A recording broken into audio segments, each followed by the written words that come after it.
이전에 어른께서는 종들에게 아버지나 아우가 있느냐고 물으셨습니다. 그때 종들은 늙은 아버지가 있고 그가 늙음하게 얻은 아들 하나가 있는데 그 아이와 한 어머니에게서 난 그의 친형은 죽고 그 아이만 있기 때문에 아버지가 그 아이를 무척이나 사랑한다고 말씀드렸습니다. 그때 어른께서는 종들에게 말씀하시기를 어른께서 그 아이를 직접 만나보시겠다고 데리고 오라고 하셨습니다. 그래서 종들이 어른께 그 아이는 제 아버지를 떠날 수 없으며 그 아이가 아버지 곁을 떠나면 아버지가 돌아가실 것이라고 말씀드렸습니다. 그러나 어른께서는 이 종들에게 그 막내 아우를 데리고 오지 않으면 어른의 얼굴을 다시 못 볼 것이다 라고 말씀하셨습니다. 그래서 종들은 어른의 종인 저의 아버지에게 가서 어른께서 하신 말씀을 다 전하였습니다. 얼마 뒤에 종들의 아버지가 종들에게 다시 가서 먹거리를 조금 사오라고 하였습니다만 종들은 막내 아우를 우리와 함께 보내시면 가겠지만 그렇지 않으면 갈 수도 없고 그분 얼굴을 뵐 수도 없다고 말했습니다. 아멘. 네, 오늘 이 본문의 이야기는 지금 누가 이야기를 하고 있는 것입니까? 유다요. 예, 유다가 너희들이 지금 내 은잔을 훔쳤다. 그 은잔이 베냐민의 자루에서 나왔는데 저 베냐민을 내가 노예로 삼겠다. 너희들은 다 돌아가고 저 막내 동생 베냐민을 내가 노예로 삼겠다. 이렇게 얘기하니까 유다가 나와서 지금 사정을 얘기하는 것입니다. 베냐민을 데리고 가지 않으면 아버지가 돌아가십니다.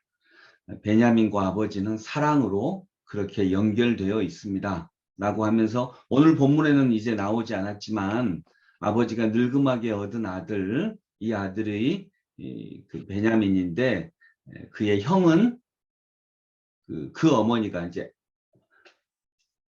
야곱의 부인이 4명이 있었습니다.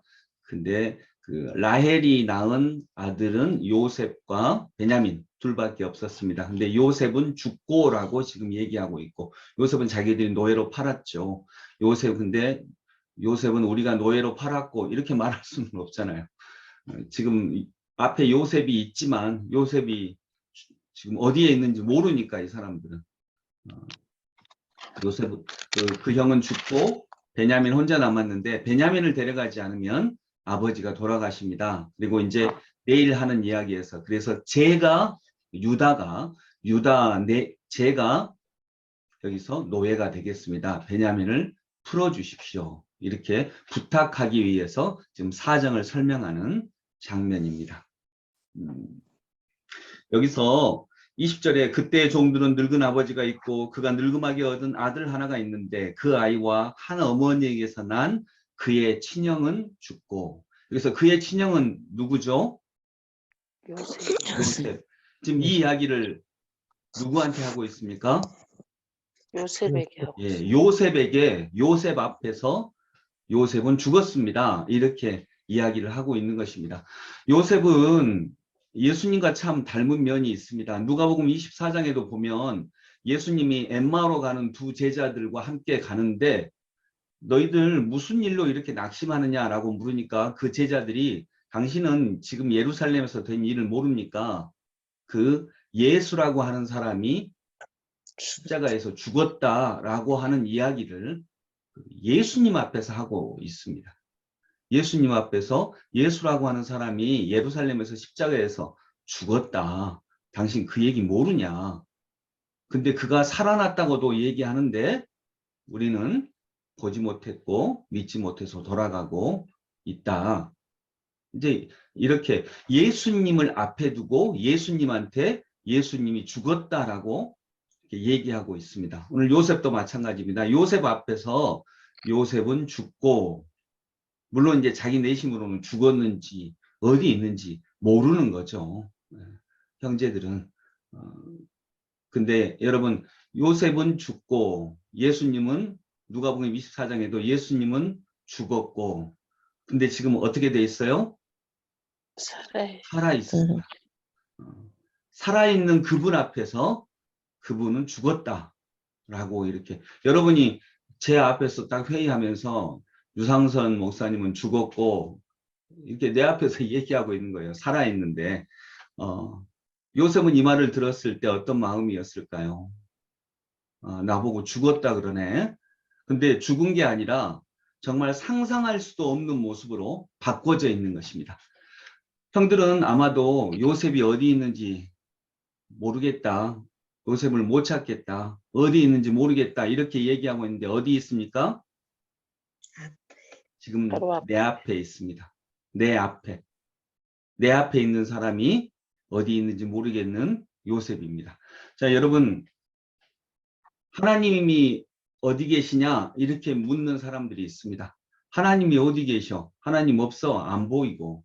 근데 안 보이는 게 아니라 그들이 생각하는 하나님의 모습으로 계시지 않으니까 못 보는 것입니다. 안 보이는 게 아니라 못 보는 것입니다. 그래서 우리가 하나님은 실은 모든 만물 속에 계시잖아요. 뭐 토테미 집이 아니고 모든 만물의 창조주이시니까 또 모든 섭리 가운데 계시니까 우리가 만나는 모든 일들 가운데 계시기 때문에 우리는 하나님을 못 보는 것입니다. 이 눈으로는.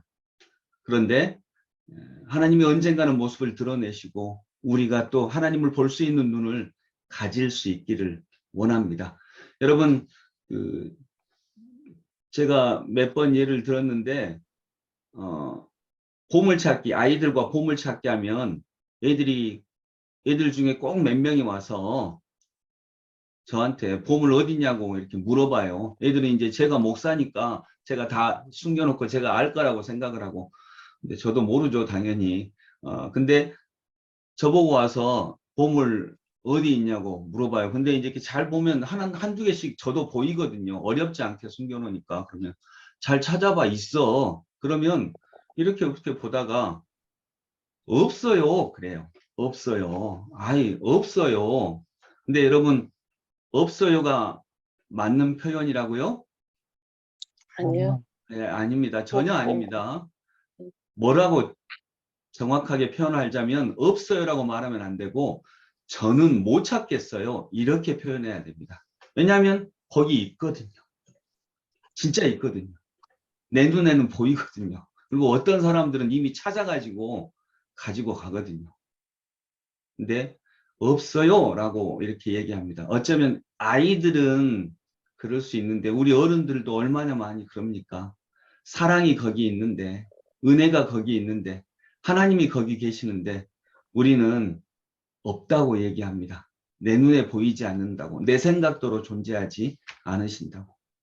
그래서 여러분, 죽었다고 생각하고 끝났다고 생각한 그것이 아직 끝나지 않았습니다. 하나님은 모든 곳에 계시고 모든 것에 전혀 우리의 상상을 뛰어넘는 모습으로 계시고 또 하나님은 지금 내 곁에 계심을 우리가 믿을 수 있기를 원합니다. 하나님은 지금 내 눈앞에 계십니다. 내 곁에 내 손을 붙잡고 계십니다. 내 아내가 주는 어떤 음성으로, 내 남편이 주는 남몰래 잡아주는 이렇게 손잡음으로 그렇게 하나님은 계시는 것입니다.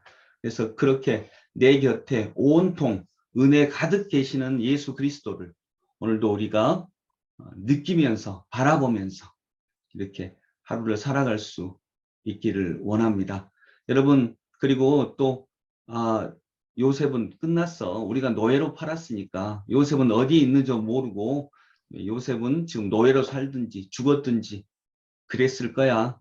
이제 요셉은 끝났어. 못 찾아. 라고 생각한 그 요셉이 지금 눈앞에 상상할 수도 없는 모습으로 있습니다. 여러분 그 영화 중에 음, 그거 말고요. 그 다른 얘기를 하나 들자면 비행기 만든 사람이 누구죠? 라이트 형제. 예, 라이트 형제예요. 비행기 만든 사람이 라이트 형제인데 라이트 형제가 목사님 아들인 건 혹시 아세요? 네. 예, 목사님. 예. 제 아들이라는 게 아니고 라이트 형제 아버지가 목사님이에요. 그 목사님의 그 셋째 아들하고 다섯째 아들이 우리가 말하는 그 라이트 형제입니다. 셋째 아들, 다섯째 아들이. 근데 그 목사님이 그 두 아들들에게 굉장히 용기를 불어넣어 주셨거든요. 그리고 두 형제가 비행기를 띄우고 인류 첫 비행에 성공하고서 가장 기쁘게 전보를 제일 먼저 띄운 사람이 목사님 아버지예요. 그리고 아버지를 이제 비행기가 본격적으로 날 수 있게 될 때부터 첫 번째로 아버지 태워 가지고 아버지에게 하늘을 날게 했거든요. 아버지가 하늘 나는 거에 대해서 되게 꿈을 꾸셨어요. 실제로 그 라이트 형제 아버지가. 그래가지고 아버지 목사님이 그 첫 비행기에 타고서 그 아들 중에 하나 이름이 라이트 오빌이거든요. 오빌아 더 높게 더 높게 더 높게 하면서 되게 기뻐하셨다라고 하는 기록이 있거든요. 저도 우리 영현이가 그 어떻게 하면은 좀 날아다닐 수 있었으면 좋겠어요. 근데 여러분 라이트 형제가 첫 번째로 비행할 때 얼마나 날았을까요? 시간이나 거리. 네, 맞아요. 그러니까 우리는 라이트 형제가 비행에 성공했다라고 했을 때 막 엄청난 걸로 생각하잖아요. 제일 첫 번째 비행, 이렇게 실패를 엄청나게 합니다. 그리고 첫 번째로 비행에 성공했을 때 난 시간 3초 날았습니다. 3초. 3초 날면 이게 난 겁니까? 그러니까 사람들은 대부분 에이 이게 뭐 난 거야. 실패네. 안 돼. 끝났어. 너희들은 끝났어. 안 돼. 라고 생각을 했습니다. 근데 그게 첫 번째 비행이에요. 그리고 공식적으로 인정한 그 3초 난 것은 이건 성공이라고 인정을 안 해줬습니다. 우리가 말하는 라이트 형제가 비행에 성공했다라고 하는 이 성공이라고 하는 글이 기록된 것은 3초를 난 이후에 한 20일 정도 이후에 다시 3초 날고 비행기가 부서졌거든요. 그리고 수리하고 20일 정도 이후에 다시 한번 도전을 했을 때 그때 12초를 날았습니다. 이게 공식적으로 성공이라고 한 비행 시간입니다. 왜냐하면 3초는 날고 부서졌는데 12초는 날고 착륙을 했거든요. 여러분 12초 그렇게 십수년을 연구해서 12초 날았습니다. 그것이 이제 첫 번째 성공이에요. 12초를 날았습니다. 뭐 엄청나게 성공했다 그러니까 막 엄청나게 긴 거리를 난 것 같은데 그때 사람들은 에이 그게 뭐 난 거야 끝났어 라고 얘기했을 겁니다. 아 이제 안 돼 끝났어 인간은 못 날아. 근데 12초가 20초가 되고 그 다음에 30초가 되고 그리고 지금 우리가 알듯이 뭐 지금 뭐 수십 시간을 아파트 한 채만한 비행기가 날아다니는 거죠. 그 첫 번째 비행은 12초였습니다. 그때 우리가 이 작은 성공을 이게 뭐 성공이야, 이게 뭐 비행이야, 끝났어. 이제 인간은 못 날아. 이렇게 생각할 수 있지 않기를, 이렇게 생각하지 않기를. 그래서 요셉은 죽었고 그는 죽었어. 근데 지금 눈앞에 너무나 다른 모습으로 살아 있습니다. 라이트 형제의 비행도 마찬가지고요. 우리의 꿈도 마찬가지일 거다라고 믿습니다. 지금은 이게 뭐 성공이야, 이게 비행이야 라고 생각하는 그러한 것들까지도 하나님은 그 위에 은혜 부어 주셔서 놀랍고 귀한 모습으로 우리를 인도해 주실 수 있으리라 저희는 믿고 오늘도 주와 함께 내 눈앞에 계시는 주님과 함께 달려나아가는 하나님의 백성들이 되기를 소망합니다. 기도하겠습니다. 아버지 하나님, 요셉 앞에서 형제들은 말합니다. 요셉은 죽었습니다. 그리고 베냐민만 남았습니다. 그 말을 살아있는 요셉 앞에서 합니다. 하나님, 우리들도 이제 한국 기독교는 끝났어. 이제 나는 내가 꿈꾸는 그 일들은 끝났어 라고 생각할 수 있습니다.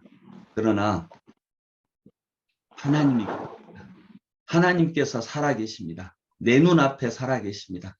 주님, 그런 믿음으로 우리가 3초의 비행, 12초 후 비행도 낙심하고 실망하지 않고 또 이건 안 돼라고 말하는 주변 사람들의 낙심거리에 빠지지 않고 하나님을 믿고 그걸 시작으로 해서 계속 더 나아가 보는 하나님의 사람들 되게 하여 주옵소서. 그리고 우리의 평생이 하나님과 함께 달려나가는 귀한 걸음이 되게 하여 주옵소서. 예수 그리스도 이름으로 기도드립니다. 아멘. 아멘.